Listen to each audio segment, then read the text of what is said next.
யாதேவி சர்வபூதேஷு மாத்ருரூபேன சம்ஸ்திதா நமஸ்தஸ்யை நமஸ்தஸ்யை நமஸ்தஸ்யை நமோ நமஹ. எந்த தேவியானவள் எல்லா உயிர்களிடத்தும் தாய் சுரூபமாக இருந்து அவ்வுயிர்களையெல்லாம் போஷித்து வளர்க்கின்றாளோ அத்தகைய அன்னை பராசக்தியை போற்றி வணங்குவோமாக. பவித்ரம் சரிதம் யஸ்யாக பவித்ரம் ஜீவனம் ததா பவித்ரதா ஸ்வரூபிண்யை தஸ்யை தேவியை நமோ நமஹ. யாருடைய திவ்ய சரிதமானது தூய்மைக்கு ஒரு விளக்கமாக திகழ்கிறதோ, யாருடைய திரு உருவமானது தூய்மையே வடிவெடுத்திருக்கிறதோ அத்தகைய அன்னை ஸ்ரீ சாரதா தேவியை போற்றி வணங்குவோமாக. இந்த அவையிலே இங்கே கூடியிருக்கக்கூடிய சான்றோர் பெருமக்களுக்கும் துறவிகளுக்கும் அன்பர்களுக்கும் தாய்மார்களுக்கும் வணக்கத்தை தெரிவித்துக் கொள்கிறேன். தாயே ஆகி வளர்த்தனை போற்றி என்று பாடுகின்றார் மாணிக்கவாசகர். சிவபெருமானை போற்றுகின்ற மாணிக்கவாசகர் அவனுடைய பல்வேறு விதமான மகிமைகளை திருவாசகத்திலே பாடுகின்ற மாணிக்கவாசகர் தாயேயாகி வளர்த்தனை போற்றி என்று அருளி செய்கின்றார். இறைவா, என்னை இந்த மண்ணுலகில் குழந்தையாக நீ உருவாக்கி என்னை வளர்த்து உன்னுடைய அருள் கிடைக்குமாறு இத்தகைய நிலையில் என்னை நீ செய்து வைத்திருக்கின்றாய், வளர்த்து வைத்திருக்கின்றாய். அது உன்னுடைய அளப்பெரும் கருணை. அத்தகைய கருணையை போற்றி நான் வணங்குகிறேன். இந்த உலகத்திலே தாய் அன்புக்கு ஈடு இணையில்லை. கடவுள் அன்புக்கு அடுத்தபடியாக உலகத்திலே அன்பிற்கு விளக்கமாக தாய் அன்பு சான்றோர்களால் பேசப்படுகிறது. நமது சமயத்தில் கல்வியை நம்முடைய குழந்தைகளுக்கு முதலிலே புகட்டுகின்ற ஆசிரியர் கல்வியை எப்படி ஆரம்பிக்கின்றார்? மாத்ருதேவோ பவ, இதைத்தான் முதலே சொல்லிக் கொடுக்கிறார். பித்ருதேவோ பவ, அப்புறம் ஆச்சாரிய தேவோ பவ. குழந்தாய், உன்னை ஈன்றெடுத்த தாய் உனக்கு தெய்வமாகின்றாள். கடவுள் வேறு, உன்னுடைய தாய் வேறு அல்ல. உன்னுடைய தாயே கடவுள். அத்தகைய தாய்க்கு நீ பணிவிடை செய். அந்த தாயை போற்றி வணங்குவது உன்னுடைய முக்கியமான ஒரு கடமை. அதை முறையாக செய்வாயானால் கல்வியானது தானே வந்தமைகிறது. தசரத சக்கரவர்த்தியினுடைய ஆட்சி சிறப்பை விளக்குகின்ற கம்பன் எப்படியெல்லாம் அவனுடைய அருங்குணங்கள் இருந்தது என்பதை விரித்து பாடுகின்றான். சக்கரவர்த்தி எப்படி அவனுடைய அன்பு எத்தகையதாக இருந்தது, அந்த நாட்டை மக்களை எப்படி அவன் பரிபாலித்தான் என்று சொல்கின்ற பொழுது, தாயோக்கும் அன்பில் தவம் ஒக்கும் நலம் பயப்பில் என்று பாடுகின்றான். தசரத சக்கரவர்த்தியானவன் தன்னுடைய பிரஜைகளை எல்லாம் ஒரு தாய் எப்படி தன்னுடைய குழந்தையை அன்புடன் பரிபாலிப்பாலோ கவனிப்பாலோ அப்படி தன்னுடைய பிரஜைகளை பரிபாலித்தான் என்று கூறுவார். சிற்றூரிலிருந்து பேருயிர்கள் வரை நாம் பார்க்கின்றோம். இந்த தாயினுடைய கருணையானது மகிமையானது அளப்பரியதாக இருக்கிறது. அன்னை பராசக்திக்கு ஸ்ரீமாத்ரே என்று அர்ச்சனை துவங்குகிறது. அதாவது அண்டசராசரம் அனைத்திற்கும் மாட்சிமை பொருந்திய தாயாக நீ வீட்டிலிருந்து அருள்வாளிக்கின்றாய்.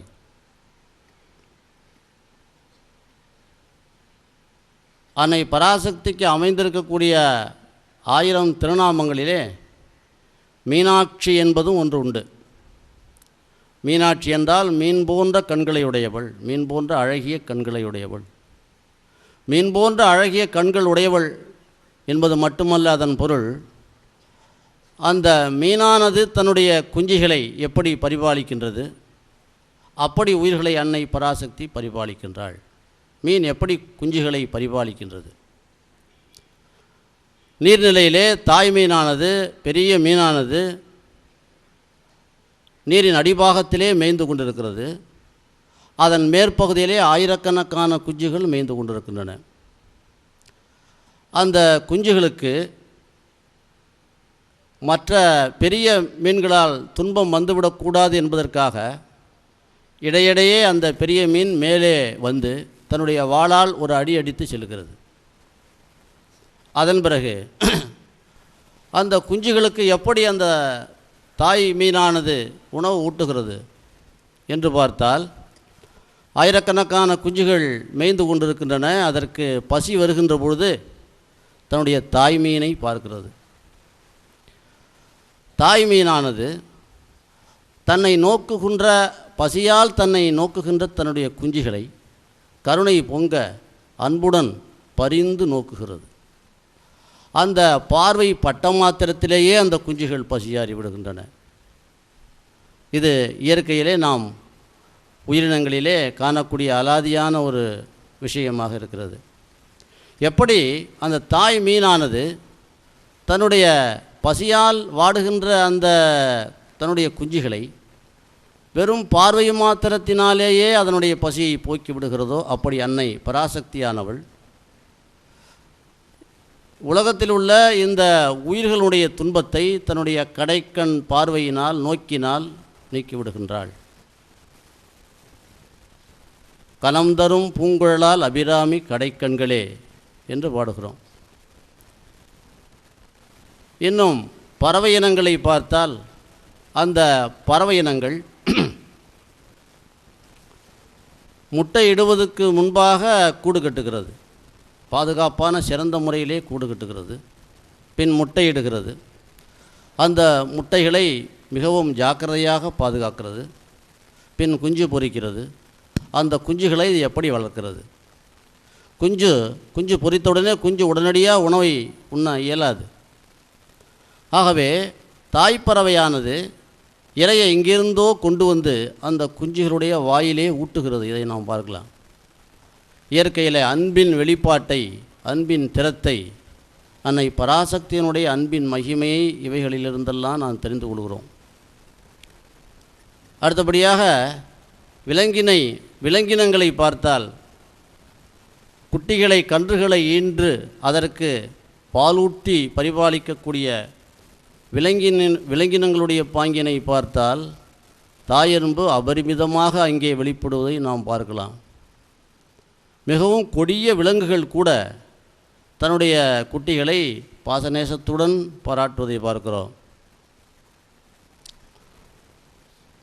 ஸ்ரீ ராமகிருஷ்ணர் உபதேச மொழிகளிலே ஒன்று, இறைவனுடைய அருள் எத்தகையதாக இருக்கிறது, நல்லவர்களுக்கு எப்படி இருக்கிறது, தீயவர்களுக்கு அது எப்படி இருக்கிறது.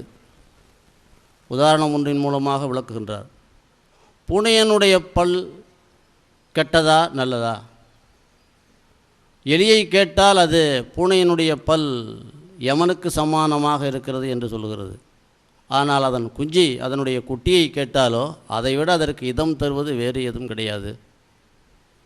அப்படி இந்த பூனையானது தன்னுடைய குட்டியை அந்த வாயிலே கவ்வி சென்று அதற்கு பாதுகாப்பான இடத்திலே வைத்து அதை பரிபாலிப்பதை நாம் பார்க்கிறோம். பசுவானது கன்று ஈன்கிறது. முதல் கன்றை ஈனக்கூடிய பசு புனிற்றுஆ என்று பெயர். அந்த பசுவானது சில மாதங்கள் தன்னுடைய கன்றையே நினைத்து கொண்டிருக்கும். எப்பொழுதும் காலையிலிருந்து மாலை விட எப்பொழுதும் கன்றை நினைத்து கொண்டே அது இருக்கும். கன்று ஈன்ற சில நாட்கள் வரை அது சரியாக தீனி உண்ணாது. ஒரு ஆவேசமாக அந்த அமைதி இழந்த அந்த பசு இருப்பதை நாம் பார்க்கலாம். அந்த கன்றினுடைய குரல் கேட்டுவிட்டால் உடனே அது கதறி பதறுகிறது. உடனே அம்மா என்று அழைக்கிறது. மாணிக்கவாசக சுவாமிகள்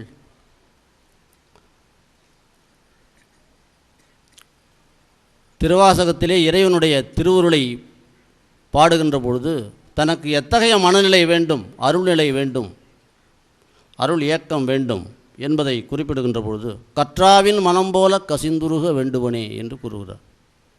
அதாவது அந்த புதிதாக கன்றை ஈன்ற பசுவானது எப்படி தன்னுடைய கன்றையே நினைந்து கொண்டு ஏங்கி இருக்குமோ அப்படிப்பட்ட ஒரு அருள் இயக்கம், மனநிலை, உருக்கம் எனக்கு வர வேண்டும் என்று சிவபெருமானை வேண்டுகிறார். அப்படி இயற்கை முழுவதிலும் நாம் பார்க்கிறோம், இந்த உயிரினங்களிலே தாயினுடைய மகிமையானது, அதனுடைய தியாகமானது அளப்பரியதாக இருக்கிறது. மானுட நிலையில் நாம் பார்த்தால் தாய் தியாகமே வடிவெடுத்திருக்கின்றாள். அந்த தியாகத்திற்கு ஈடு இணை கிடையாது. உலகத்தில் ஓமை சொல்ல முடியாதது என்று இரண்டொன்றை சொல்வார்கள். அப்படி ஓமை சொல்ல முடியாதது இந்த தாயினுடைய அன்பும் அவளுடைய பரிபாலிப்பும், குழந்தைக்கு அவள் செய்யக்கூடிய சேவையும். 10 மாதங்கள் குழந்தையை வயிற்றிலே சுமக்கின்றாள். பின்பு அதை பெற்றெடுக்கின்றாள். அப்படி பெற்றெடுத்த பிறகு அதுக்கு சில காலம் வரைக்கும் சிசுன்னு பேர். குழந்தை என்று அது 2 மாதம் 3 மாதம் குழந்தைன்னு சொல்லுவோம். 1 மாதம் வரைக்கும் அதுக்கு சிசு.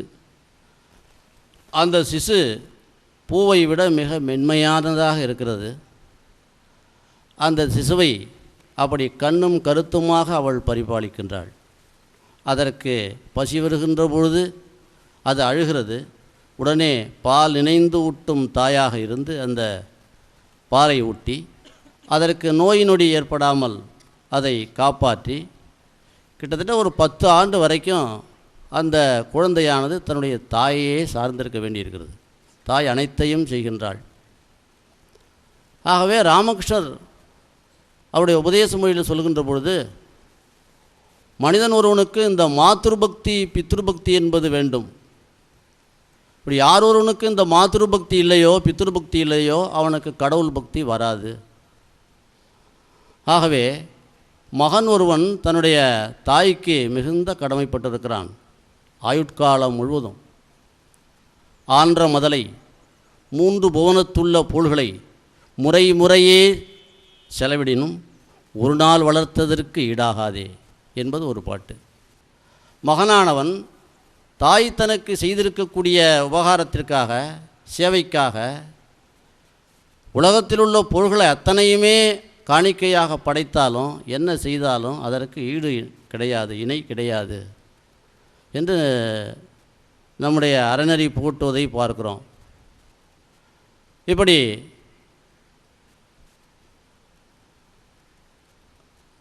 தாயினுடைய இந்த மகிமையை, பெருமையை நம்முடைய சாஸ்திரம் மிக வெகுவாக பாராட்டி புகழ்கிறது. அவதார புருஷர்கள் தங்களுடைய வாழ்க்கையின் மூலமாக இந்த மாத்ருபக்தியை நமக்கு எடுத்துரைக்கிறார்கள். கிருஷ்ணனுடைய வாழ்க்கையிலே ஒரு நிகழ்ச்சி. கிருஷ்ணன் வசுதேவனுக்கும் தேவகிக்கும் மகனாக பிறக்கின்றான்.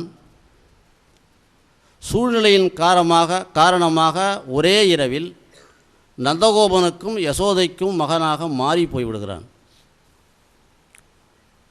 ஒருத்தி மகனாய் பிறந்து ஓரிரவில் ஒருத்தி மகனாய் ஒளித்து வளர தருக்கிலானாகி தான் தீங்கு நினைந்த கருத்தை பிழைப்பித்து கஞ்சன் வயற்றில் நெருப்பெண்ணன் என்ற நெடுமாளே என்று ஆண்டாள் இந்த திருப்பாவையில் பாடுவதை பார்க்குறோம்.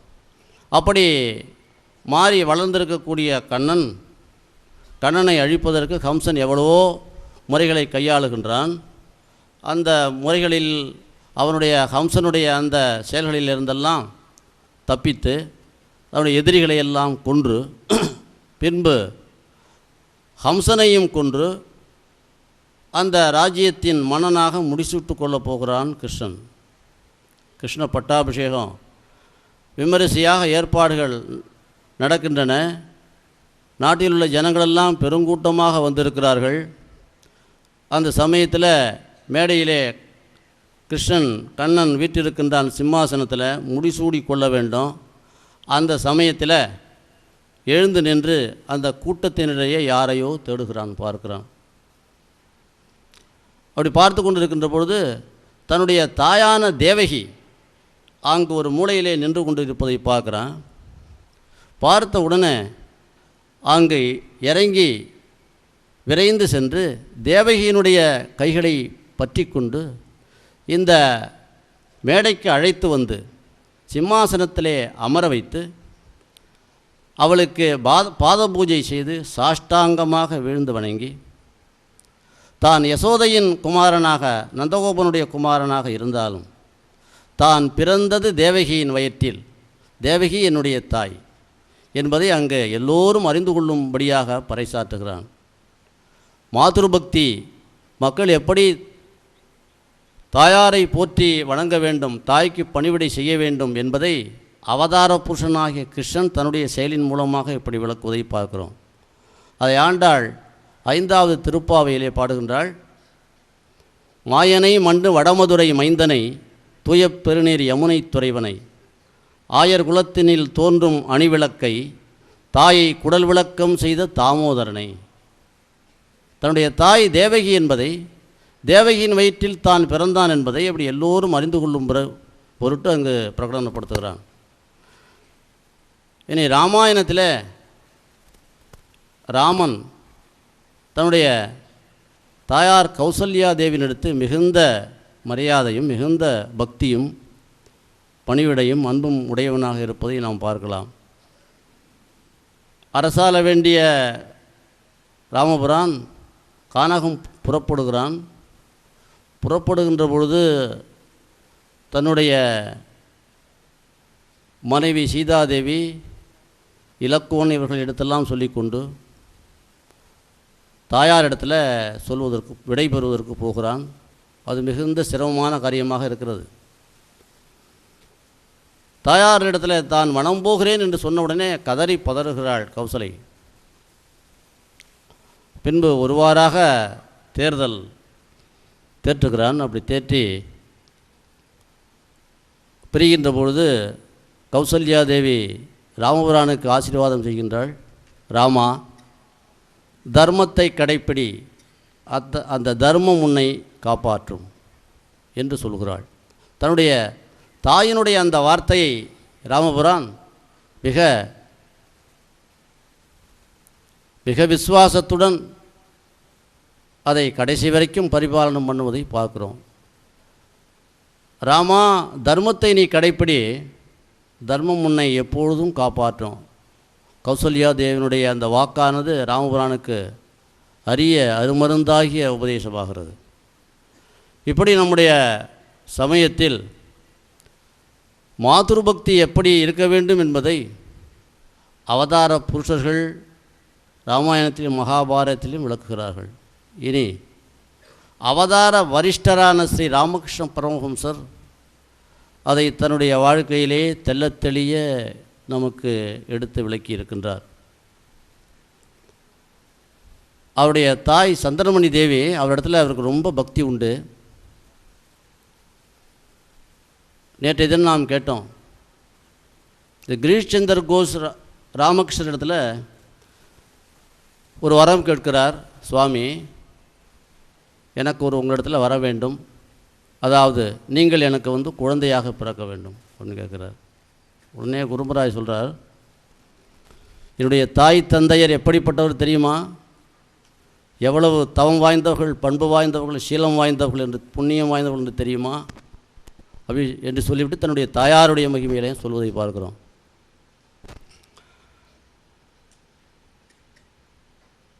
குருமராஜ் பிருந்தாவனத்திற்கு யாத்திரை புறப்பட்டு போகிறார். அவருடைய மதுரநாத் விஸ்வாசர் இன்னும் பல பேர் போகிறார்கள். பிருந்தாவனத்தினுடைய இனிய தெய்வீக சூழ்நிலை ராமகிருஷ்ணரை கவர்கிறது. அங்கே ஒரு தபஸ்வினி, வயது முதிர்ந்த மூதாட்டி இருக்கிறார். அந்த மூதாட்டி ராமகிருஷ்ணரிடத்தில் மிகுந்த பக்தி கொண்டு அவரை அங்கேயே தங்கும்படி சொல்கிறார். இவருக்கும் அங்கே தங்கிட்டால் பரவாயில்லன்னு தோணுது. ஆனால் குருமராஜோட கூட வந்தவர்களுக்கு பெரிய சங்கடமாக போய்விட்டது.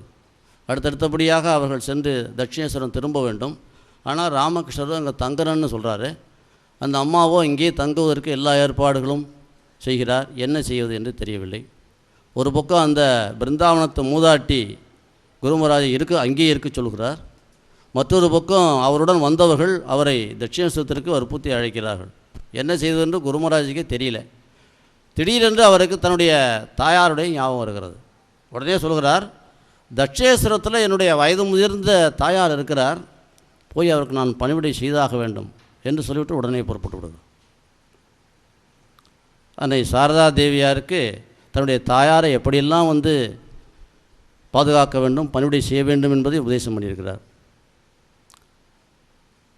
சந்திரமணி தேவியார் நகபத்தில் இருக்கும்போது, மேலே இருக்கும்போது, சாரதா தேவியாரை ஏதேனும் வேலையாக அழைத்தால் ஒரு சத்தம் கொடுத்து விட்டால் அடுத்த சத்தம் கூப்பிடுவதற்கு முன்பாக அன்னையார் சென்று விடுவாராம். சென்றபடி பணிவிடை செய்வார். எப்படியாக பார்க்கிறோம். இனி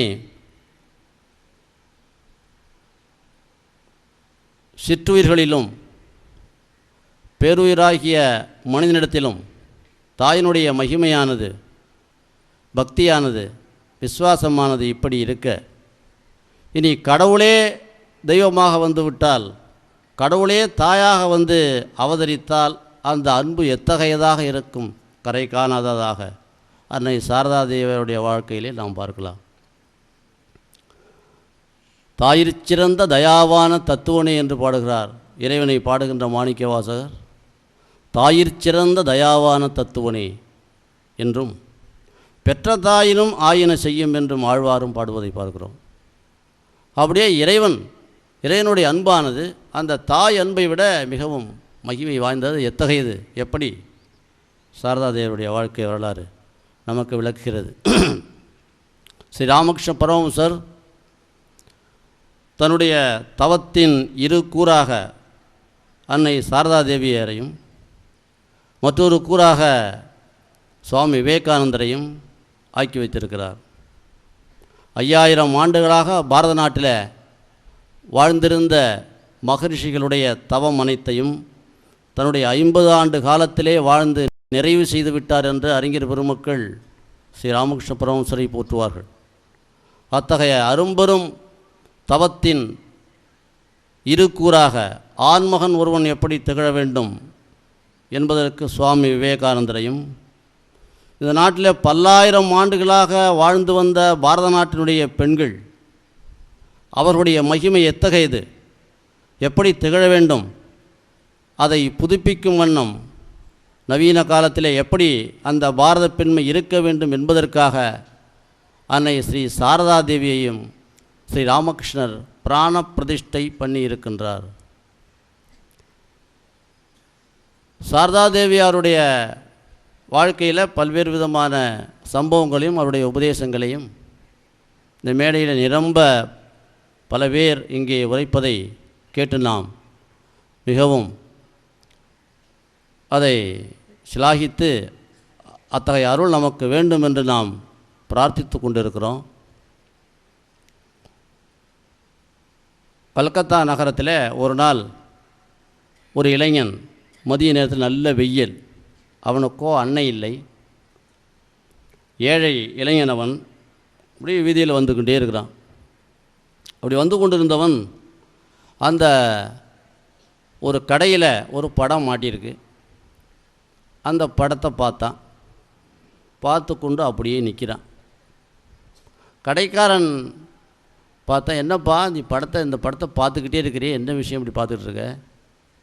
அவன் சொன்னான், ஐயா, எனக்கு அம்மா இல்லை, சிறு வயதிலேயே என்னுடைய தாயார் இறந்து போய்விட்டார். ஆனால் இந்த படத்தை பார்த்தால் என்னுடைய அம்மா ஞாபகம் எனக்கு வருகிறது, ஆகையினாலே பார்த்து கொண்டிருக்கிறேன். அவன் சொன்னான், இந்த படத்தில் இருக்கிற அம்மா இருக்கிறார்கள், உயிரோடு இருக்கிறார்கள், நீ வேண்டுமானால் போய் பார்க்கலாம் என்று சொல்லிவிட்டு செல்லக்கூடிய வழியையும் ஏராம்பாடியில் அன்னையார் இருப்பதையும் அந்த விவரத்தையும் அந்த இளைஞனுக்கு கடைக்காரன் சொல்கின்றார். உடனடியாக அந்த பையன் ஏராம்பாடிக்கு அந்த அன்னையாரை தரிசிப்பதற்கு போகிறான். ஏதோ அவனுடைய உள்ளம் அங்கே கவர்ந்து இழுக்கப்படுகிறது. அப்படி போகிறான், போய்கொண்டே இருக்கிறான். பசியானது, வெயில், பசி, நடைச்சோர்வு, தளர்ந்து போய்கொண்டே இருக்கிறான். தன்னை நாடி இப்படி ஒரு மகன் வருகிறான் என்பதை அன்னையார் தெரிந்து கொள்கிறார்.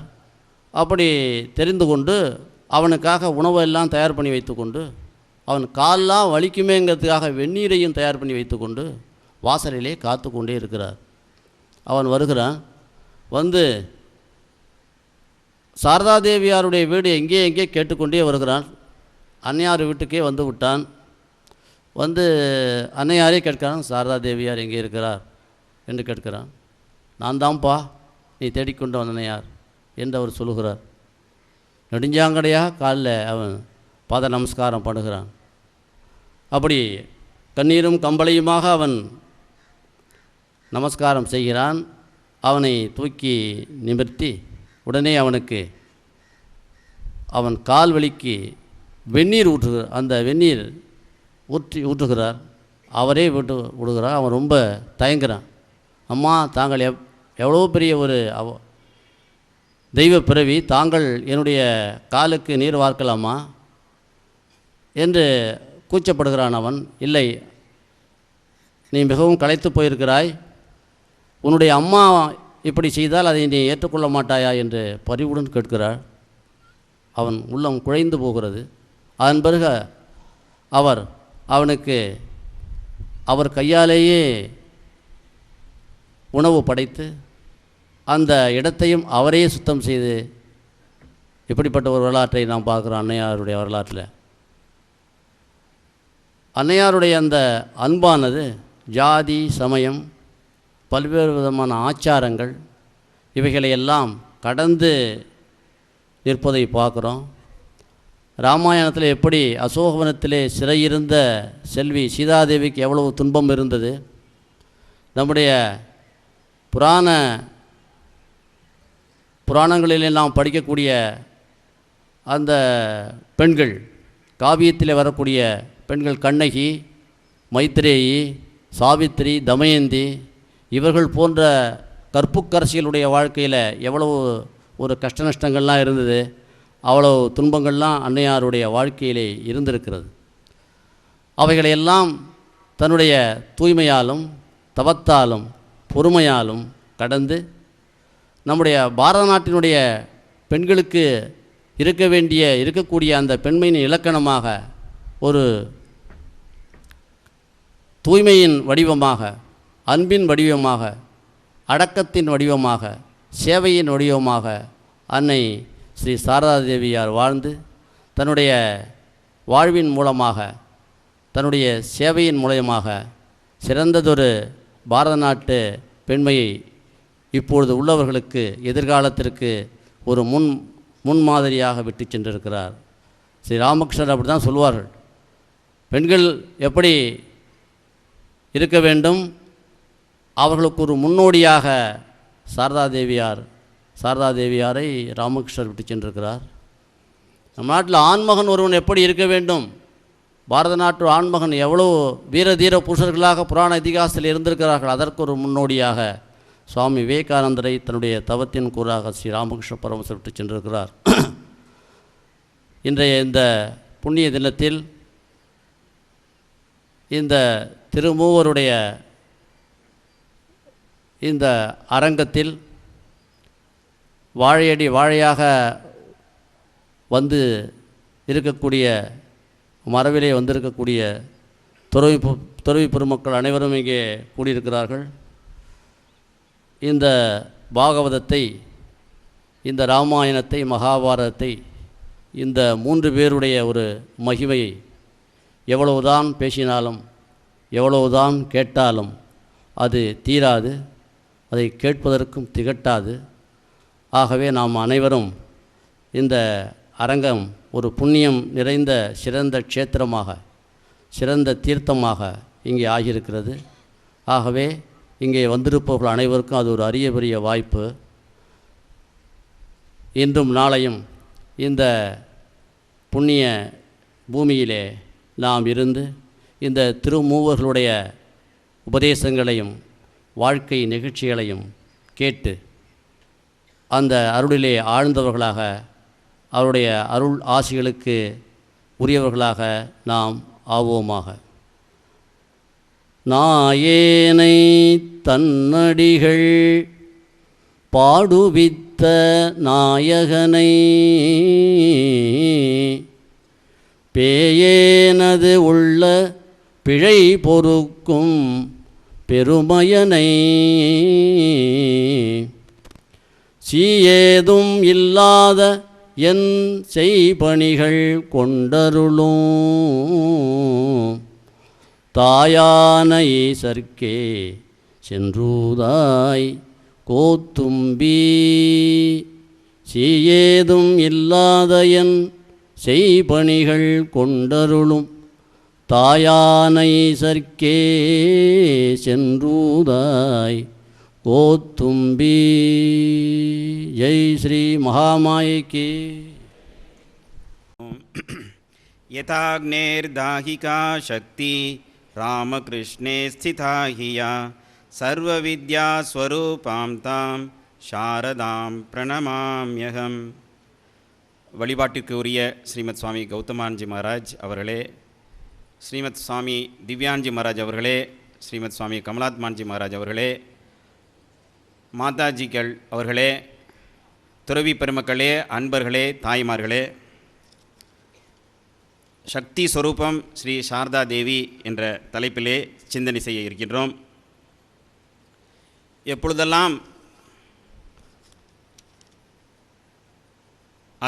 அதர்மம் ஓங்கி தர்மத்துக்கு ஆபத்து வரும்பொழுது நல்லவர்களை காப்பதற்கு பகவான் அவதரிக்கிறார் என்று கீதையிலே பகவான் ஸ்ரீகிருஷ்ணர் கூறுகின்றார். அதே மாதிரி தேவி மகாத்மியத்திலும் அம்பாள் நம்மை ரட்சிக்க வருகின்றாள். பல ரூபங்கள் மூலமாக காலகட்டங்களிலே அவர் அவதரிக்கின்றார். இந்த அண்மையிலே நமக்கு அருள்பாலிக்க வந்த அன்னை சாரதா தேவி தன்னுடைய மகிமையை மறைத்து கொண்டு தாய்மையை மட்டும் அவர் வெளிப்படுத்தினார். இருப்பினும் சில சமயங்களில் அவருடைய தெய்வீகத்தன்மை நமக்கு வெளிப்படுகின்றது. முதற்கட்டத்தில் அவர் தன்னுடைய பெற்றோர்களுக்கு தன்னுடைய தெய்வீகத்தன்மையை வெளிக்காண்பிக்கின்றார். ராமச்சந்திர முகோபாத்தியாயா அன்னையாருடைய தகப்பனார், அவர் ஒரு கனவிலே காண்கின்றார். ஒரு சிறிய பெண்மணி தன்னை கட்டிக்கொண்டு நான் உன்னை வீட்டிற்கு வருகிறேன் என்று சொல்லுகின்றார். அதே மாதிரி தன்னுடைய தாய் ஷியாமா சுந்தரிக்கு தன்னுடைய தாய் வீட்டில் இருக்கும் பொழுது, ஷிகோரில் இருக்கும் பொழுது, ஒரு குளத்துக்கரை அருகாமையில் இருக்கும் பொழுது அங்கே ஒரு வில்வ மரம் இருக்கின்றது.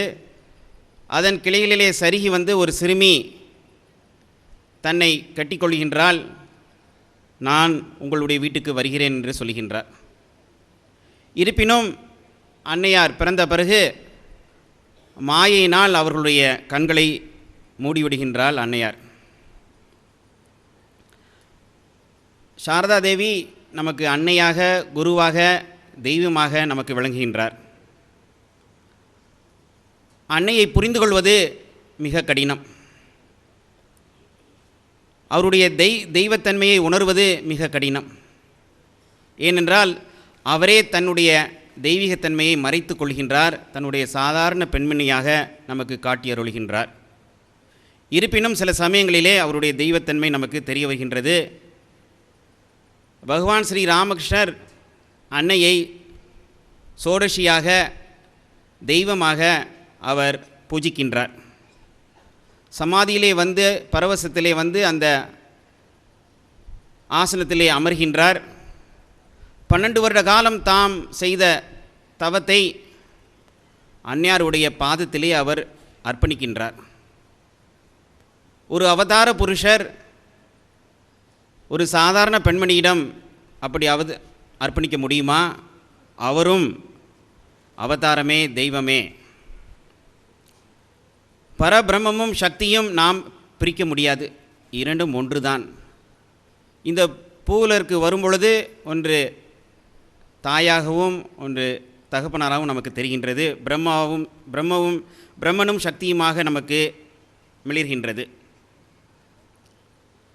ஸ்ரீராமகிருஷ்ணர் தனக்கு பணிவிடை செய்த ஹிருதை ஒரு முறை அன்னையாரை பற்றி அவன் இழிவாக பேசுகின்றான். அப்பொழுது ஸ்ரீராமகிருஷ்ணர் சொல்கின்றார், நீ என்னை இப்படி பேசிவிடலாம், உனக்கு மன்னிப்பு உண்டு, விமோச்சனம் உண்டு. ஆனால் அன்னையை பற்றி நீ இவ்வாறு பேசினால் 3 தெய்வங்களிடம் உனக்கு சரண் கிடையாது என்று அவர் குறிப்பிடுகின்றார். மேலை நாட்டு சிஷிகளான சிஸ்டர் நிவேதிதா அன்னையாரை பார்த்து துமி அமார் காளி, நீங்கள் எங்களுடைய காளி என்று சொல்கின்றார். அதே வழியிலே சிஸ்டர் கிறிஸ்டைன் ஆங்கிலத்திலே சொல்கிறார், you are our divine mother. ஆனால் அன்னை சாரதா தேவி,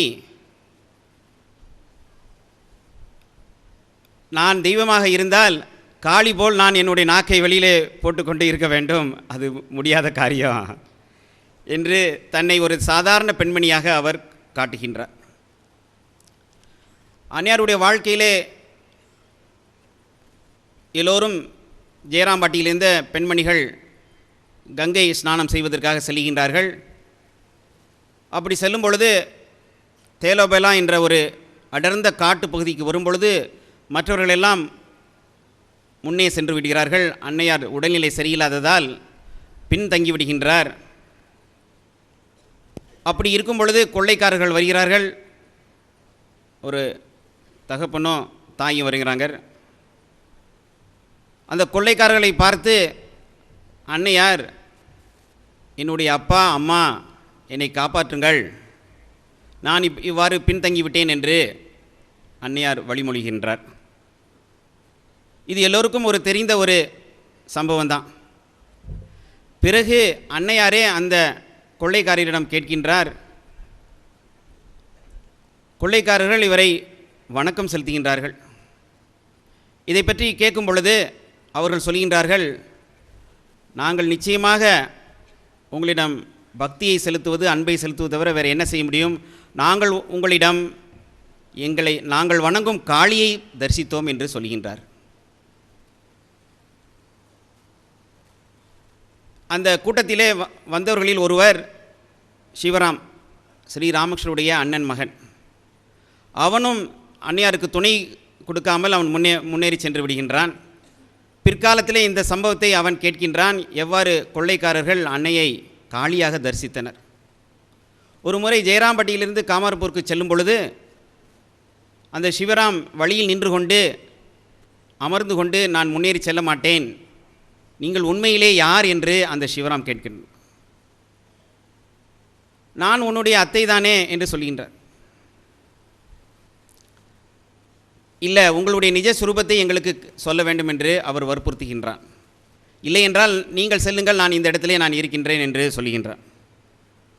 அப்பொழுது சொல்கின்றார் அன்னையார், எல்லோரும் என்னை சொல்கின்றனர் காளி என்று சொல்கின்றேன் என்று சொல்கின்றார். திரும்பவும் அவன், உண்மையிலே நீங்கள் காளிதானா என்று கேட்கின்றான். ஆம், நான் காளிதான் என்று சொல்கின்றார். கிரீஷ்சந்தருடைய வாழ்க்கையிலே தன்னுடைய மகன் காலமான பிறகு அவர் பெரும் துயரத்திலே அவர் மூழ்கியிருக்கின்றார். அந்த துயரத்தை அகற்றுவதற்காக சுவாமி நிரஞ்சனானந்தர் அன்னையாரிடம் கூட்டிச் செல்கின்றார். அன்னையாரை நமஸ்காரம் செய்து வணக்கம் செலுத்தி அன்னையாருடைய திருமுகத்தை அவர் பார்க்கின்றார். பார்த்த மாத்திரத்திலே அவர் பெரிய ஒரு சிந்தனையிலே அவர் மூழ்கின்றார். அங்கிருந்து அகன்று சிந்தனையிலே மூழ்கின்றார். அப்பொழுது சுவாமி நிரஞ்சனானந்தர் கேட்கின்றார், என்ன விஷயம் என்று கேட்கின்றார். அப்பொழுது தன்னுடைய வாழ்க்கையிலே நடந்த ஒரு சம்பவத்தை அவர் சொல்கின்றார். தான் 19வது வயது இருக்கும் பொழுது சாகும் தருவாயிலே படுத்த படுக்கையாக நான் இருந்தேன். அந்த சமயத்திலே எனக்கு ஒரு கனவு வந்தது. அந்த கனவிலே ஒரு பெண்மணி வந்து என்னை அரவணைத்து எனக்கு பிரசாதத்தை கொடுத்தார். அதற்கு பிறகு என்னுடைய உடல்நிலை தேறியது. அந்த தெய்வம் யார் என்று நான் இவ்வளவு நாள் காலமும் நான் தேடிக்கொண்டிருந்தேன், அந்த தெய்வத்தை இன்று நான் கண்டு கொண்டேன் என்று சொல்கின்றார். கிரீஷ் கோஷ் தான் அன்னையாருடைய மகிமை பற்றி அவர் இதற்கு பிறகு எடுத்துரைக்க ஆரம்பித்தார். அந்த ஒரு காலகட்டத்திலே அன்னையார் ஒரு தன்னுடைய குருவனுடைய மனைவி மட்டும் என்று தான் பலர் கருதினர். இவ்வாறு அன்னையார் யார் என்று தெரிவதற்கு முன்பே அன்னையார் கிரீஷ் கோஷுக்கு அருள் புரிந்தார். துறவி ஒருவர் அன்னையாரை வந்து சாஷ்டாங்கமாக வணக்கம் செலுத்தும் பொழுது அன்னையார் சொல்கின்றார், தலையிலே சிவஸ்வரூபமாக ஸ்ரீ ராமகிருஷ்ணர் இருக்கின்றார், அதனால் என்னுடைய பாதத்திலே பட வேண்டாம் என்று சொல்கின்றார். அப்பொழுது அந்த துறவி கேட்கின்றார், பகவான் ஸ்ரீ ராமகிருஷ்ணர் அவதார புருஷர் என்றால் நீங்கள் யார் என்று கேட்கின்றார். அப்பொழுது அன்னை பராசக்தி தானே என்று அவரே வழிமொழிகின்றார். இன்னொரு துறவர் சீடர் சுவாமி கேசவானந்தா, நீங்கள் அவதரித்த பிறகு பிற தெய்வங்களுக்கு, பெண் தெய்வங்களுக்கு, ஷஷ்டி சீதலா போன்ற தேவதைகளுக்கு யாரும் வணக்கம் செலுத்த மாட்டார்கள் என்று சொல்கின்றார். அப்பொழுது அன்னையார் முன்வந்து சொல்கின்றார், அவர்களும் என்னுடைய அம்சமே என்று அவர் குறிப்பிடுகின்றார். இப்படி அன்னையாரை புரிந்து கொள்வது, அவருடைய தெய்வத்தன்மையை புரிந்து கொள்வது மிக கடினமானது. நாம் செய்ய வேண்டியதெல்லாம் புரிந்து கொள்ள தேவையில்லை, நாம் அவர்களுக்கு நம்பிக்கையுடன் ஸ்ரத்தையுடன் அன்பு செலுத்தினால் போதும். எனக்கு ஒரு அம்மா இருக்கின்றார், என்னை காப்பாற்றுவார் என்ற ஒரு நம்பிக்கை இருந்தால் நமக்கு போதும். இன்னொரு சீடர் வந்து கேட்குறாரு, எல்லா பெண்மணிகள் மாதிரி தானே நீங்களும் இருக்கிறீங்க என்று கேட்கின்றார். அப்போ அன்னையார் ஒரு உதாரணம் சொல்கின்றார். படித்துறையிலே ஒரு வைரக்கல் இருக்கின்றது, பலரும் அங்கு வருகின்றனர், தங்களுடைய கால்களை தேய்த்து கொண்டு குளித்துவிட்டு சென்று விடுகின்றனர். ஆனால் ஒரு வைர வியாபாரி வருகின்றார், அதை அவர் பார்த்து கண்டுகொள்கின்றார், இது சாதாரண கல் அல்ல, இது வைரம் என்று கண்டுகொள்கின்றார். அவ்வாறு பலர் அன்னையார் இருக்கும் பொழுது அவர்களை பார்த்தார், ஆனால் அவருடைய தெய்வத்தன்மையை உணர்ந்து கொள்ள முடியவில்லை. சுவாமி பிரம்மானந்தர், சுவாமி விவேகானந்தர் அவர்கள் போல் அன்னையாருடைய பெயரை கேட்ட உடனே அவருடைய சந்நிதியிலேயே அவர்கள் உருகி விடுவார்கள். அன்னையாருடைய மகிமை நாளுக்கு நாள் வளர்ந்து கொண்டே செல்கின்றது. நம்முடைய புராண கதைகளிலே நாம் பார்க்கின்றோம், எவ்வாறு ஒரு மீன் வந்து ஒரு ரிஷியினுடைய காலிலே அடைக்கலம் அடைந்தது. உடனே அவர் அதை எடுத்து தன்னுடைய கமண்டலத்தை எடுத்து போட்டுக்கொண்டார், தன்னுடைய ஆசிரமுக்கு கொண்டு வந்தார், அங்கு ஒரு தொட்டியில் போட்டார். மறுநாள் எழுந்து பார்க்கும்பொழுது அந்த தொட்டி நிறைந்து இருந்தது அந்த மீன். இப்போ இந்த தொட்டி இதுக்கு பத்தாது என்று ஒரு குளத்தில் போட்டார். அந்த குளத்திலையும் அது நிறைந்திருந்தது. இனிமேல் இந்த குளத்தில் வைத்திருக்க முடியாது என்று கடலிலே கொண்டு சென்று விட்டார். அப்படி நாளுக்கு நாள் அன்னையாருடைய மகிமை வளர்ந்து கொண்டே போகின்றது. நமக்கு ஒரு அன்னை இருக்கின்றார், அவர் நம்மை நிச்சயமாக காப்பாற்றுவார் என்று அவருடைய பொற்பாதத்திலே நாம் சரணடைந்தால் உறுதியாக நாம் வீடு பேறு பெறுவோம். அண்மையிலே கல்கத்தா நகரிலே ஒரு ஜட்ஜி வினோதமான ஒரு தீர்ப்பை கொடுத்தார். இரு கணவன் மனைவி அவர்களிடம் சமர்ப்பிப்பது விவாகரத்து வேணும் என்று கேட்டார்கள். அப்போ அந்த ஜட்ஜி வந்து வினோதமான ஒரு தீர்ப்பு கொடுத்தார். நீங்கள் 2 பேரும் சென்று ஜெயராம்பாட்டிக்கு சென்று 3 நாட்கள் தங்கி வர வேண்டும், வந்து எனக்கு ரிப்போர்ட் கொடுக்கணும்னு சொன்னாங்க.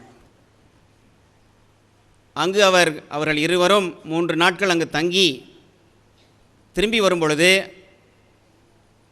அவர்களுடைய மனநிலை மாறி அமைந்தது. அப்படி நாம் யாவரும் அன்னையாருடைய சன்னதியிலே உறுதியாக நாம் மாறி அமைவோம்.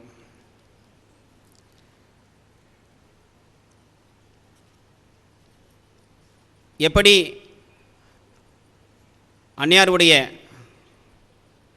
தீயும் தன்னுடைய சக்தி தகிக்கக்கூடிய சக்தியும் நம்ம பிரிக்க முடியாது. அப்படி ஸ்ரீராமகிருஷ்ணரையும் அன்னையாரையும் நாம் பிரிக்க முடியாது. அவர்களை ஒருவராகத்தான் நாம் பார்க்க வேண்டும். நாம் செய்ய வேண்டியதெல்லாம் நாம் அன்னையாருடைய பொற்பாதத்திலே சரணடைந்து அவருடைய அன்பை பெறுவோமாக என்று சொல்லி நிறைவு செய்கின்றேன். நன்றி, வணக்கம்.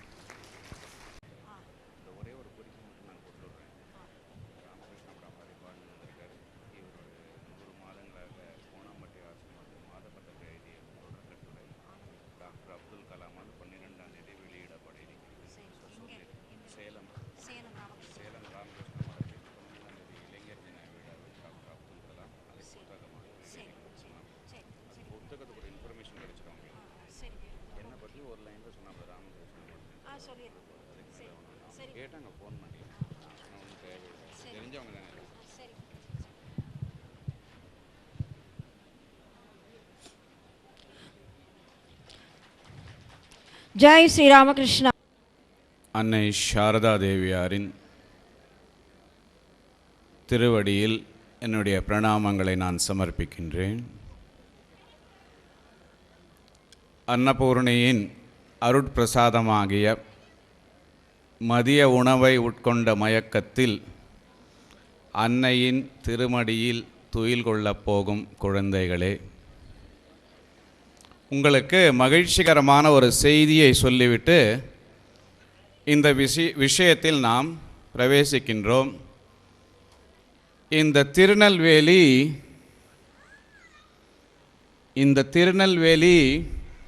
காந்திமதியின் திருப்பாதங்கள் பட்டு புனிதமடைந்த ஒரு ஸ்தலம் மட்டும் அல்ல, அன்னை சாரதா தேவியாரின் திருப்பாதங்களும் இந்த திருநெல்வேலியில் பட்டிருக்கின்றது. சில வருடங்களுக்கு முன்பு நான் சேலத்தில் இருந்தேன். அப்பொழுது மைசூர் அரண்மனையில் ஆசிரியராக இருந்த சுப்பிரமணியம் ஐயரின் பேத்தி ஸ்வர்ணம் ஸ்ரீனிவாசன் என்பவர் சேலம் ஆசிரமத்தில் பெண்களுக்காக வகுப்பெடுத்து கொண்டிருந்தார். ஒரு நாள் அன்னை சாரதா தேவியாரை பற்றி பேசிக்கொண்டிருக்கும் பொழுது என்னிடம் கூறினார், என்னுடைய அத்தை வழியில் வந்த பாட்டி, அவரிடம் அன்னை சாரதா தேவியாரை பற்றி நான் கேட்டேன். ஏன் கேட்டேன் என்றால், அவர் சாரதா தேவியாரிடம் மந்திர தீட்சை பெற்றிருந்தார் என்பதை நான் தெரிந்து கொண்டிருந்தேன். அதை அவருக்கு கடிதத்தில் நான் தெரிவிக்கும் பொழுது அவர் எழுதுகிறார், அன்னை சாரதாமணியை பற்றி நீ எனக்கு கேட்கிறாய், கடிதத்தில் அந்த மகாதேவியை பற்றி நான் என்ன உனக்கு கூற முடியும், இருந்தாலும் சில விஷயங்களை எழுதுகிறேன் என்று கூறி அவர் கூறுகிறார், ராமேஸ்வரத்திற்கு சென்ற பிறகு அன்னை சாரதா தேவியார் வரும் வழியில் திருநெல்வேலியில் என் வீட்டிற்கு வந்தார். 6 பேர்கள் அவருடன் வந்திருந்தார்கள். என் வீட்டில் சாப்பிட்டார். என்னை பார்த்ததும் நீ பக்திமதி, புத்திமதி, அந்த மதி இந்த மதி என்று கூறி, நீ உன்னுடைய முற்பிறவியில் தேவியின் உபாசகனாக இருந்த காரணத்தால் என்னுடைய தரிசனத்தை இப்பொழுது நீ பெறுகிறாய் என்று கூறினார். என்னை ஆசீர்வதித்து ஜெயராம்பாட்டிக்கு வா என்று அழைப்பு விடுத்தார். நான் ஜெயராம்பாட்டிக்கு போனேன். அங்கே என்னுடைய நாக்கில் விபூதியால் ஒரு மந்திரத்தை எழுதினார். அந்த மந்திரத்தை அன்னையார் என்னுடைய நாக்கில் எழுததும் என்னுடைய புறவசம் இழந்தேன். பிறகு அன்னையார் மீண்டும் என்னை பக்திமதி, காந்திமதி, புத்திமதி, அந்த மதி இந்த மதி என்று புகழ்ந்து பிறகு கூறினார், என்னுடைய அருளாசி என்றும் உனக்கு துணை நிற்கும். நீ சென்று ராமகிருஷ்ணரை பற்றி நீ இருக்கும் இடங்களில் பரப்பிவா அவருடைய பெயரை என்று கூறி குருதேவருடைய திருப்படத்தை எனக்கு கொடுத்தார் என்று அந்த கடிதத்தில் இந்த குரு பாட்டி என்ற அம்மையார் எழுதுகிறார். அந்த கடிதத்தை ஸ்வர்ணம் ஸ்ரீனிவாசன் எனக்கு சேலத்தில் கொடுத்தார். 54 ஆண்டுகளுக்கு பிறகுதான் நமக்கு தெரிய வந்தது அன்னை சாரதா தேவியார் திருநெல்வேலியில் இங்கே வந்திருக்கிறார் என்று. அந்த கடிதத்தை சென்னை மடத்தின் மேனேஜர் ஆசுதோஷானந்தருக்கு கொடுக்கும்படி நான் கூறினேன். அதை பிறகு அவர் ராமகிருஷ்ண விஜயத்தில் பிரசுரித்தார். பிறகு கோணாம்பட்டி பக்தர்களுடன் இங்கு திருநெல்வேலியில் அந்த வீட்டை தேடி ஒரு தடவை நான் வந்திருந்தேன். எங்களால் கண்டுபிடிக்க முடியவில்லை. பிறகு யதாத்மானந்தியிடம் நான் கூறினேன். அவர் எப்படியோ அந்த வீடை கண்டுபிடித்தார். பிறகு அவர் பம்பாய்க்கு சென்று விட்டார் என்று கூறினார். நாங்கள் அந்த வீட்டை தேடியதற்கு ஒரு காரணம், அன்னையார் குருதேவரின் படத்தை அந்த பெண்மணியிடம் கொடுத்திருந்தார். அதை பார்க்க வேண்டும். ஆனால் நம்முடைய துரதிருஷ்டவசமாக அந்த படமும் எங்கோ காணாமல் போய்விட்டது. அவ்வாறு இந்த திருநெல்வேலி அன்னை சாரதையின் திருப்பாதம் பட்டு புனிதமடைந்த பூமியாக இருப்பது நமக்கு ஒரு சந்தோஷமான ஒரு செய்தி. அதுவும் எல்லா மாநாடுகளிலும் இல்லாத ஒரு சிறப்பு இந்த ஆண்டு நான் பார்க்கிறேன். அன்னையாரின் அருள் மழையாக பொழிந்து கொண்டிருக்கிறது. இதுவரை மேடையில் மாதாஜியுடன் இருந்து நான் சொற்பொழிவு ஆற்றியதே இல்லை. முதல் முறையாக அன்னையே என் மீது அருள்மழை பொழிகின்றாள் என்று எனக்கு தோன்றுகிறது. முதல் முறையாக எங்களுடைய டைனிங் ஹாலை சூப்பர்வைஸ் செய்வதற்கு ஒரு அம்பாள் நின்று கொண்டிருந்தார்கள். மாதாஜி மிகுந்த ஆசையுடன் அன்புடன் எங்களுக்கு பரிமாறவும் செய்தார். அவ்வாறு அன்னையின் புனித நினைவுடன் இந்த விஷயத்தில் நாம் இன்று பிரவேசிக்கிறோம். அன்பினும் அமுதமாகிய இன்பம் அருள் பெருக்கெடுத்தோடினால் அது அன்னை சாரதையின் உருவத்தை தாங்கி நிற்கும் என்று ஒருவர் கூறுகிறார். 2 வயதிலேயே என்னை என்னுடைய தாய் அன்னையின் திருமடியில் விட்டாள் என்று கூறும் டாக்டர் நிஹல் சிங் பிற்காலத்தில் அன்னையை பற்றி நினைவு கூறும்பொழுது கூறுகிறார், அன்னையை நான் வர்ணிக்க வேண்டுமென்றால் 3 சொற்களில் அவரை நான் வர்ணிப்பேன். Love in action, that is Sarada Devi. செயல் நிலையில் அன்பு, இதுதான் சாரதா தேவி என்று டாக்டர் நிஹல் சிங் வர்ணிக்கிறார். ஸ்ரீராமகிருஷ்ணரும் தன்னுடைய வாழ்க்கையில் ஆண்டவன்பால் காட்டாறு வெள்ளம் போல் பாய்ந்த அந்த அம்பாளுடன் ஐக்கியமான பிறகு தன்னுடைய சாதனையின் அறுதி நிலையில் அன்னை சாரதா தேவியாரின் திருவடிகளில் இந்த சாதனைகளின் பலன்களை முழுமையாக அர்ப்பணிக்கின்றார். அந்த சமயத்தில் ஸ்ரீராமகிருஷ்ணருக்கு இருந்த ஆண்டவன் பால் இருந்த அன்பு அன்னை சாரதா தேவியாரின் அகத்தே பிரவேசித்து நிறைந்து ததும்பி நின்றது. அன்னையின் ஆளுமையில் அப்பொழுது ஒரு மாபெரும் மாற்றம் நடந்தது. அன்னை ஆனந்தமும் அன்பும் கலந்த உறைவிடமாக உருவெடுக்கிறார். அப்பொழுது இந்த ஆனந்தமும் அன்பும் அன்னையின் வாழ்க்கையில் பின்னாட்களில் வெளிப்படுவதை நாம் முழுமையாக காணலாம். எங்கெங்கே ஆனந்தம் இருக்கிறதோ அங்கு அன்பு இருந்தாக வேண்டும், இல்லை என்றால் அது சுயநல ஆனந்தமாக இருக்கும். எங்கெல்லாம் அன்பு இருக்கிறதோ அங்கு ஆனந்தம் இருக்க வேண்டும், இல்லை என்றால் அது சுயநல அன்பாக பற்றாக இருக்க வேண்டும். ஸ்ரீராமகிருஷ்ணரின் சாதனையின் பலனால் சுயநலமற்ற அன்பும் ஆனந்தமும் அன்னையாரின் ஆளுமையில் பிரவேசிக்கின்றது.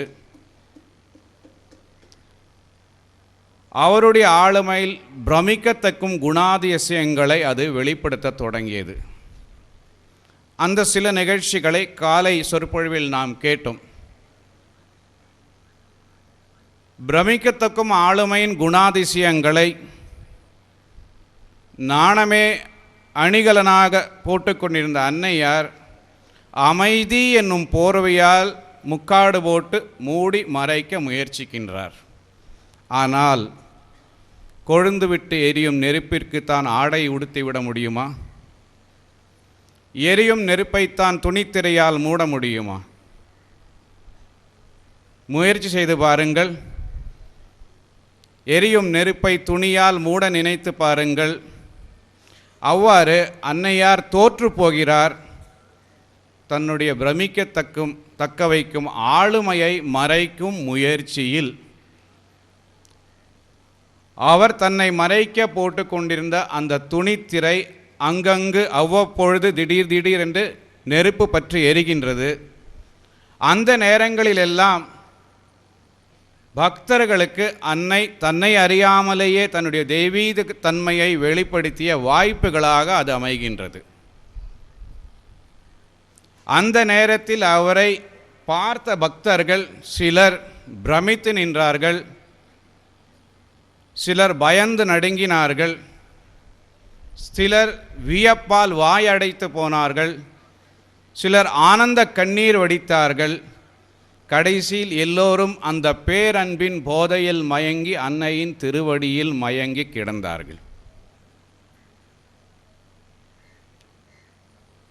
அவ்வாறு அன்னை சாரதா தேவியாரின் வாழ்க்கையில் அவர் அறியாமலேயே இந்த ஆளுமையின் குணாதிசயங்கள்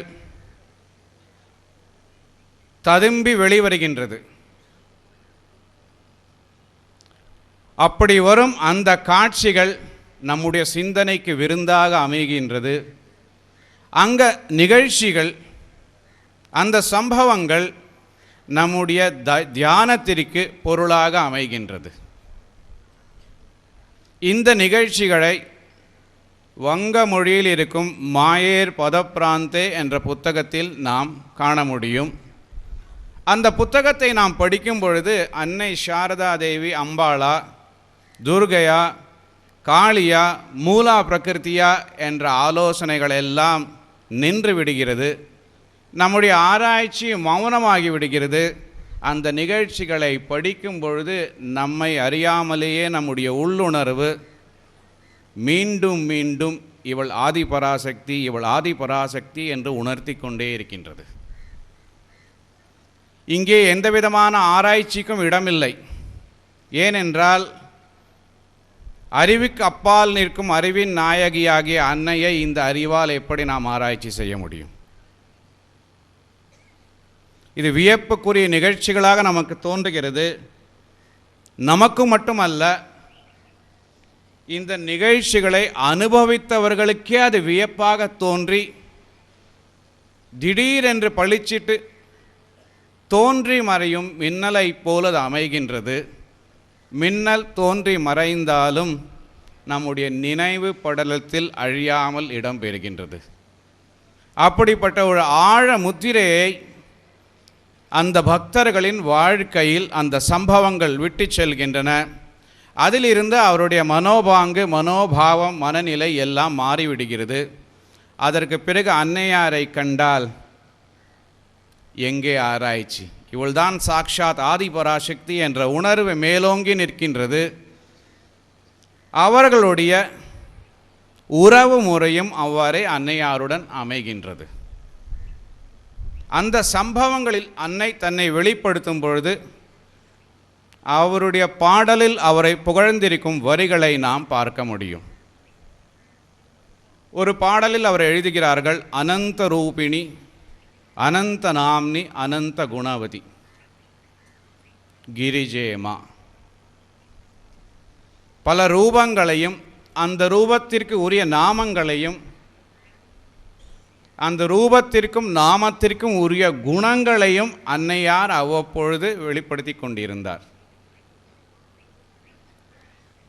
இது நம்முடைய அறிவிற்கு அப்பாற்பட்டது. எப்படி இவர் இத்தனை குணங்களை, அனந்த குணவதி, இறைவனையே அனந்த கல்யாண குணநிதி என்று நாம் வர்ணிக்கிறோம். அந்த எல்லா குணாதிசயங்களும் அன்னையாரின் உள்ளே குடிகொண்டுள்ளதை இந்த சம்பவங்கள் நமக்கு நிரூபிக்கின்றன.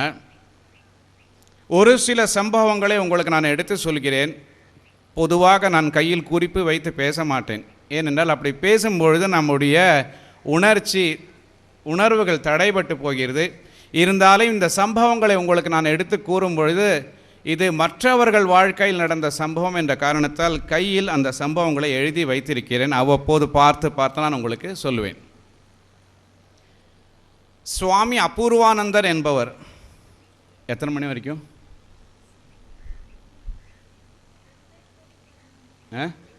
2:30 10 minutes தான் இருக்கு. இந்த சுவாமி அபூர்வானந்தரை நான் சந்தித்திருக்கிறேன். பிரம்மச்சாரியாக இருக்கும்பொழுது காசி மடத்திற்கு சென்றேன். சிறு வயது. அப்பொழுது குறும்பு மனப்பான்மையில் மடத்தில் அங்கும் இங்கும் சுற்றி கொண்டிருந்தேன். சாப்பிட்டு கிளம்புவதற்கு சிறிது நேரத்திற்கு முன்பு அங்கிருந்த ஒரு துருவி கேட்டார், மிடாதிபதியை பார்த்தியா நீ? மடாதிபதியா? எண்ணமே இல்லை. அங்கே இருக்கிற மகந்த மகாராஜ் தலைவரை சந்திக்க வேண்டும் என்ற எண்ணமே இல்லை. 24 வயது எனக்கு அப்பொழுது.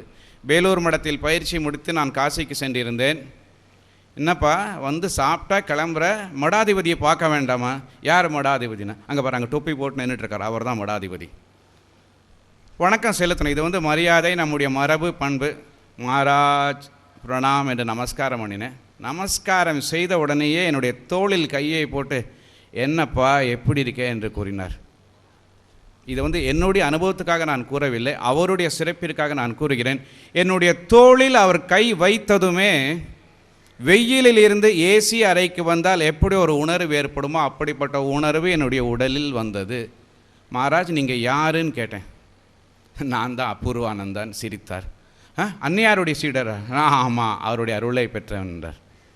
பிறகுதான் எனக்கு நினைப்பு வந்தது, யாருடைய ஸ்பரிசம் என்னை தொட்டிருக்கிறது என்று.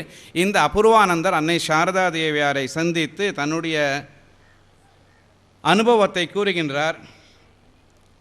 தீட்சை நடக்கும் நேரம் அன்னையார் அருகே அபூர்வானந்தர் அமர்ந்திருக்கிறார். கங்கா ஜலத்தை தெளித்து உடலையும் அவருடைய மனதையும் தூய்மையாக்கி அன்னையார் தலையையும் உடலையும் வருடி கொடுக்கிறார்.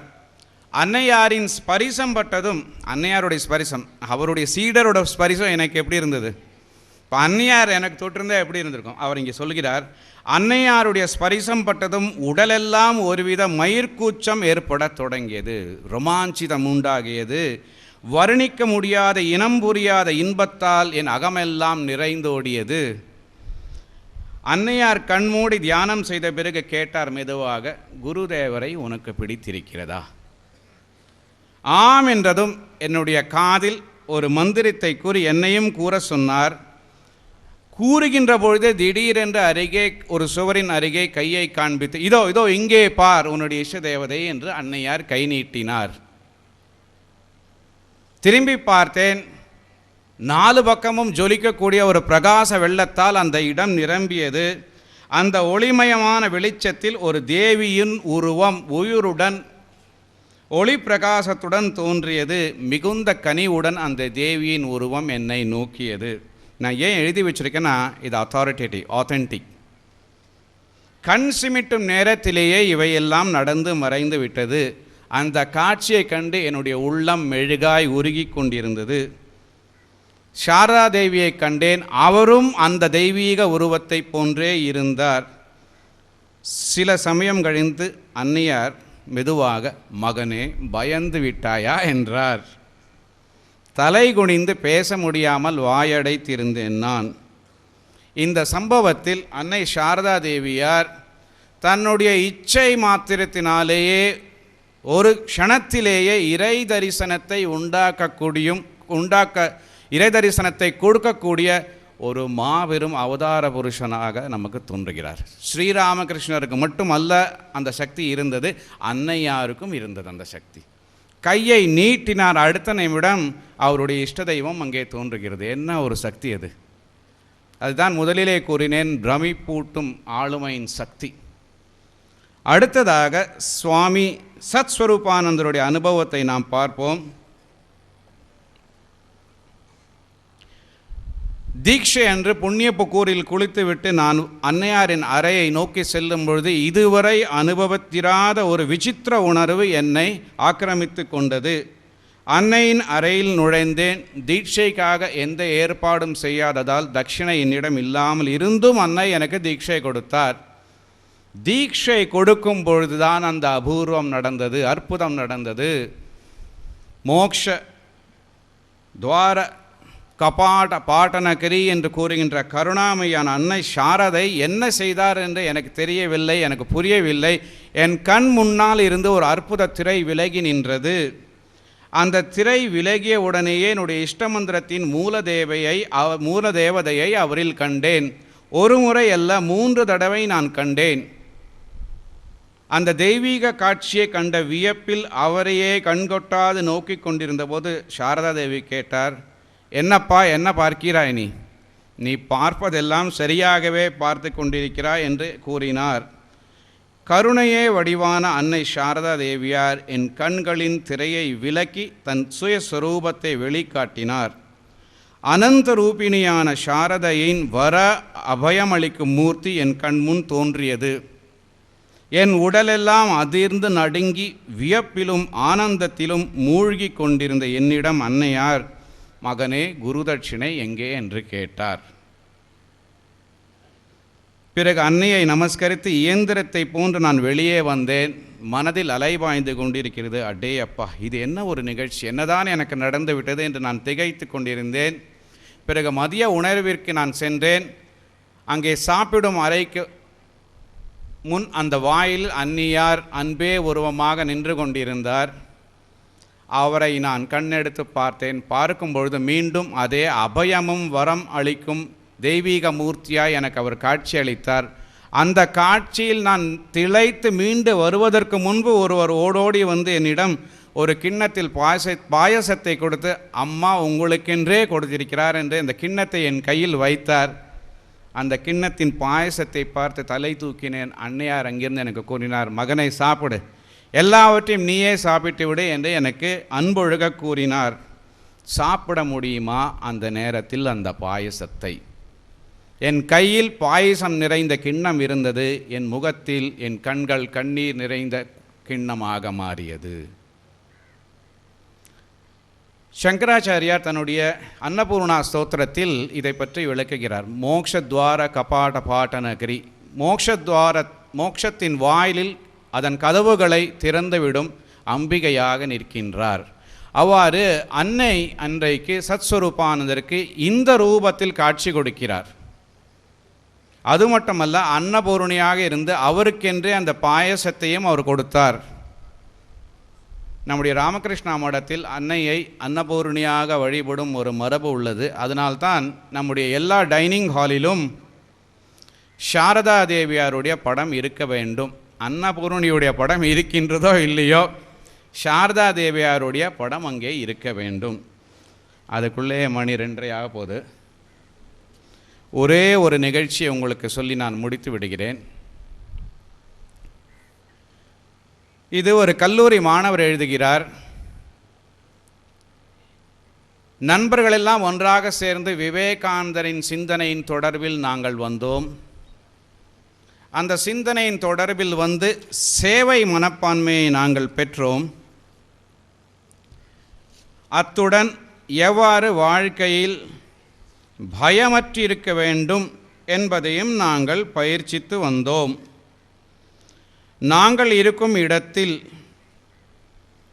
ஒரு விதமான நோயால் பீடிக்கப்பட்டு நோயாளிகள் இருக்கும் பொழுது அந்த நோயாளிகளை தகனம் செய்ய சுடுகாட்டிற்கு எடுத்து செல்ல யாருமே தயாராக இல்லாத நிலையில் விவேகானந்தரின் சிந்தனையால் ஊக்கமடைந்திருந்த நாங்கள் அந்த சடலங்களை எடுத்து சுடுகாட்டிற்கு சென்று எரித்துவிட்டு வருவோம். இதை ஒரு சேவையாக நாங்கள் மேற்கொண்டிருந்தோம். அப்படி ஒரு நாள், இந்த கதையை நீங்கள் கேட்கணும், எவ்வாறு அன்னையார் நாம் அறியாமலேயே நம் பின்னால் நின்று கொண்டு நம்மை பாதுகாத்து வருகிறார். அன்னையார் நம்மை பாதுகாத்து வருகிறார் என்ற அறிவு நமக்கு தேவையே இல்லை. நமக்கு தெரிந்தோ தெரியாமலோ பின்னால் யாரோ ஒருவர் பாதுகாத்து கொண்டிருக்கிறார். அந்த பாதுகாப்பு லைஃப் இன்சூரன்ஸ், லைஃப் அஷூரன்ஸ் எல்லாத்தையும் விட மிகவும் பலமானது. இந்த கல்லூரி மாணவர் கூறுகிறார், அன்றைக்கு அந்த உடலை தகனம் செய்து சுடுகாட்டில் எரித்துவிட்டு வந்து கொண்டிருந்தேன். இரவு மணி 2, ஜனசந்தடி இல்லாத வீதி, ஆந்தைகள் சப்தமிட்டு கொண்டிருந்தன. எங்கு பார்த்தாலும் பயத்தின் ஒரு நிலை.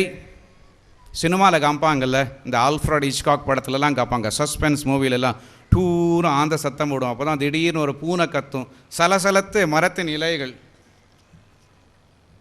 2:40 வரை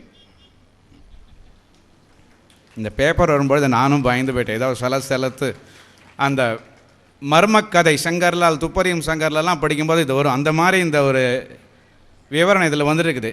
இரவில் வந்து கொண்டிருந்தேன், தன்னந்தனியாக வந்து கொண்டிருந்தேன். வீதியில் யாருமே இல்லை. ஏதோ ஒரு விதமான பீதி என்னுடைய மனதை கவ்வியது. யாரோ ஒரு மர்ம மனிதர் என்னை பின்தொடர்ந்து வருவது போல் எனக்கு தோன்றியது. பாருங்கள், சினிமா மாதிரியே இருக்குது. அப்படியே பயத்தால் பின் திரும்பினேன். வெள்ளை ஆடையில் முகத்தை மறைத்து கொண்டு ஒரு மர்ம மனிதர் என்னை பின்தொடர்ந்து வந்தார். சினிமாலெலாம் அப்படி தான், ஒரு வெள்ளை ஆடை காப்பான், பேய் பிசாசு வர மாதிரி பயந்து நடுங்குவாங்க அவங்க. பயத்தில் நான் பார்த்தேன், அது ஒரு பெண்ணாக இருந்தது. இந்த கும்மிருட்டில் என்னை பின்தொடர்ந்து, அதுவும் ஒரு பெண், அதற்கு மேல் முக்காடு போட்டு வந்து கொண்டிருக்கிறாளே, இந்த மாது எதற்காக என்னை பின்தொடர்ந்து வருகிறாள் என்று பயந்து நடுங்கிக் கொண்டிருந்தேன். என்னுடைய நெஞ்சு திக் திக் என்று அடித்து கொண்டிருந்தது. நான் சுவாமிஜியும் குருதேவரையும் அறிந்திருந்தேன். அன்னையாரை பற்றி எனக்கு தெரியாது. ஒரு சில விஷயங்களை கேட்டிருந்தேன் மட்டுமே. இந்த பயத்தில் மிகுந்த பக்தியுடன் சுவாமிஜியும் குருதேவரையும் நான் ஸ்மரிக்கத் தொடங்கினேன். அதாலும் என்னால் தாக்கு பிடிக்க முடியவில்லை. சிறு தூரம் சென்றவுடனேயே திரும்பி பார்த்தேன். ஐயோ, அந்த பெண் உருவம் என்னை இன்னும் பின்தொடர்ந்து வந்து கொண்டிருக்கிறது. தொடை நடுங்கத் தொடங்கியது. உடலை வேறு எரித்து வந்திருக்கிறேன். அந்த உடலின் ஆவியோ பிசாசோ பேயோ என்னை தொடர்ந்து வந்து கொண்டிருக்கிறதோ என்ற பயம் என்னுடைய மனதை கவ்வியது. உடனேயே உறக்க ஜெய் ஸ்ரீராமகிருஷ்ணா, ஜெய் ஸ்ரீராமகிருஷ்ணா, ஜெய்மா ஜெய்மா என்று நான் கூவிக்கொண்டே வேகமாக நடக்க ஆரம்பித்தேன். வேகமாக நடக்கவா முடியும்? அந்த நடை ஓட்டமாக மாறியது. அடுத்த சில நிமிடங்களிலேயே என்னுடைய கல்லூரி மெஸ் கட்டிடத்தை வந்து அடைந்தேன். வியர்க்க வியர்க்க மூச்சு திணற என்னுடைய அறையில் சென்று நண்பர்களை எல்லாம் எழுப்பி நடந்த நிகழ்ச்சியை கூறினேன். நண்பர்கள் தூக்கத்திலிருந்து எழுந்தார்கள். கதையை கேட்டார்கள். பிறகு கூறினார், உனக்கு தான் 23, 24 வயசு ஆகுது, இளம் வாலிபன், பார்க்க லட்சணமாக வேற இருக்க, அழகு சுந்தரம். கல்கத்தாவில் பலவிதமான பொம்பளைங்க இருக்காங்க. உன்னுடைய அழகுக்கு மயங்கி எந்த பொம்பளை பின்னால் வந்தாங்கன்னு யாரால் சொல்ல முடியும்? இவ்வாறு கல்லூரி மாணவர்கள் இவ்வாறு கேலி செய்வார்கள். கேலியும் கிண்டலுமாக அந்த இரவு சிறிது நேரம் போய் கொண்டிருந்த பொழுது என்னுடைய ஈர உடைகளை எடுத்து கொடியில் போட்டுவிட்டு வேறு உடைகளை அணிந்து கொண்டு படுக்கையில் கிடந்தேன். நடந்த சம்பவங்கள் மனத்திரையில் சினிமாவை போன்று ஓடியது. தூக்கமே வரவில்லை. யார் அந்த மர்ம மனிதர்? இது என்ன ஒரு நிகழ்ச்சி? இப்படிப்பட்ட ஒரு நிகழ்ச்சி வாழ்க்கையில் இதுவரை எனக்கு நடந்ததே இல்லையே என்று திகைத்து தூங்க முயற்சி செய்தேன். அந்த வெள்ளை ஆடையிட்ட உருவம் மீண்டும் மீண்டும் மனத்திரையில் தோன்றியது. இவ்வாறு யோசித்து கொண்டிருக்கும் பொழுதே திடீரென்று தூங்கிவிட்டேன். தூக்கம், நல்ல தூக்கம். அந்த தூக்கத்தில் ஒரு கனவு. அங்கே தான் இந்த அற்புதம் நடைபெறுகிறது.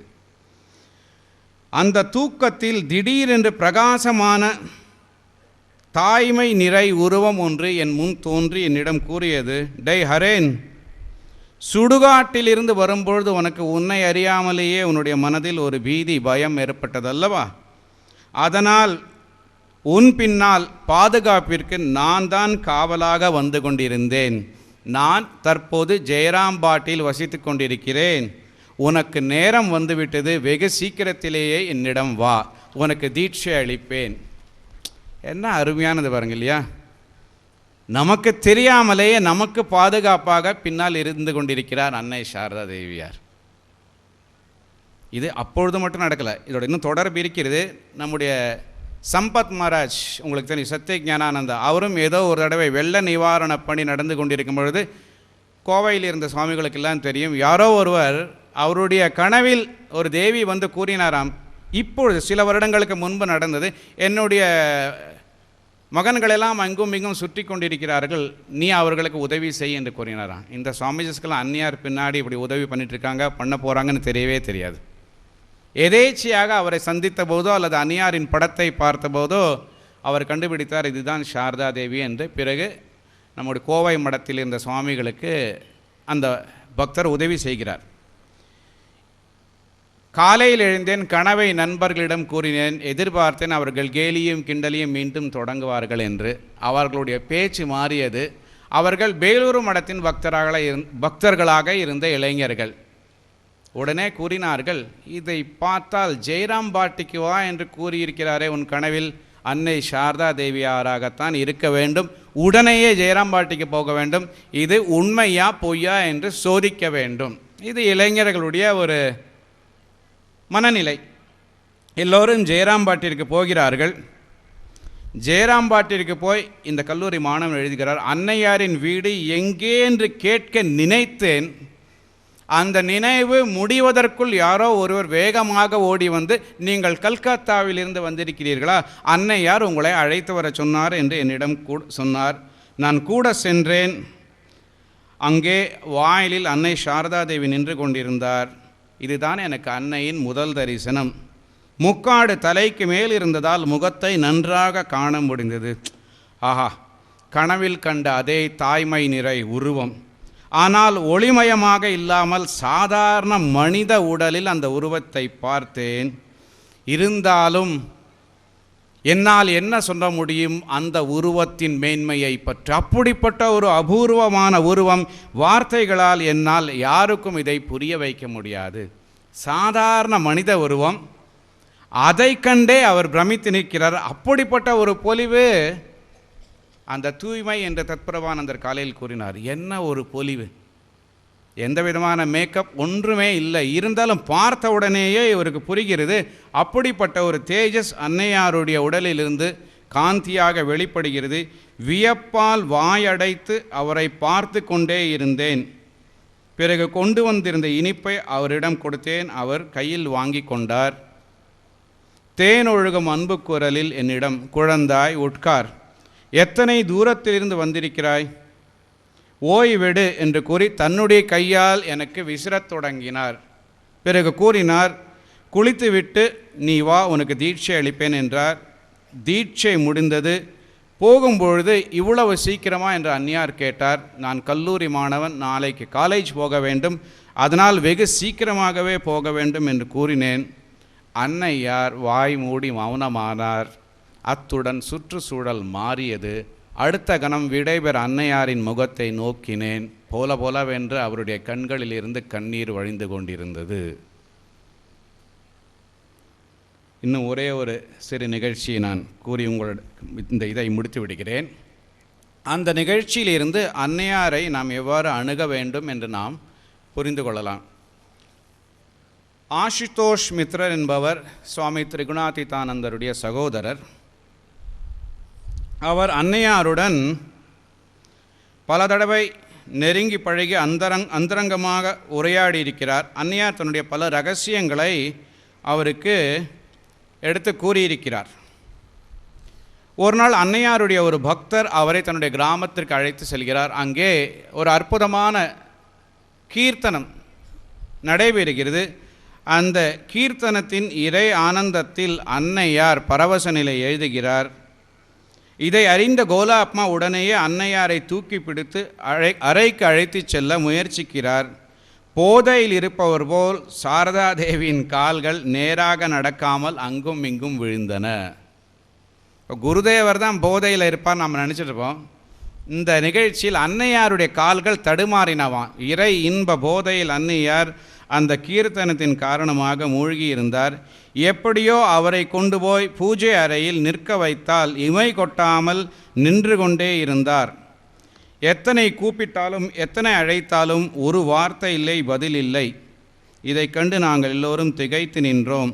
அப்பொழுது அங்கிருந்த ஆஷுதோஷ் மித்ரர் என்பவருக்கு அன்னையார் ஒரு சமயம் அவருக்கு கூறிய ஒரு சில வார்த்தைகள் நினைவுக்கு வந்தது. அந்த வார்த்தைகள் என்ன?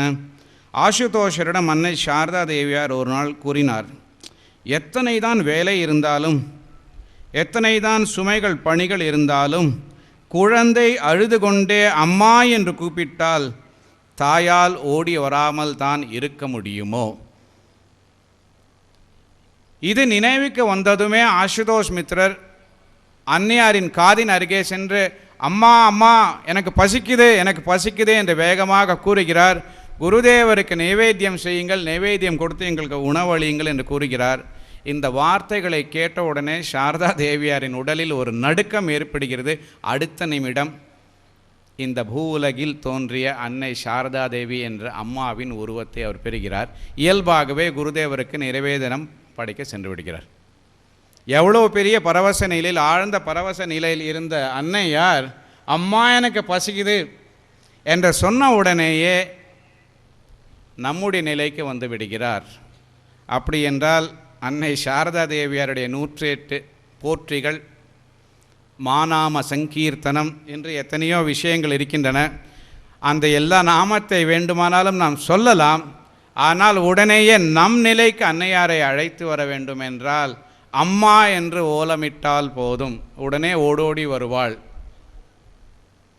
ஆனால் அம்மா என்று எந்த உணர்ச்சி பெருக்குடன் நாம் அவரை கூப்பிட வேண்டும் என்பதை நாம் தெரிந்து கொள்ள வேண்டும். அந்த ஏக்கமும் அந்த ஆவலும் அந்த அன்பும் ஆவேசமும் நமக்கு ஏற்பட்டால் அன்னை சாரதா தேவியார் நமக்கும் செவிமடுப்பாள். இன்னும் ஒரு ஆசை வருது, ஒரு இன்சிடென்ட் சொல்லிட்டுமா?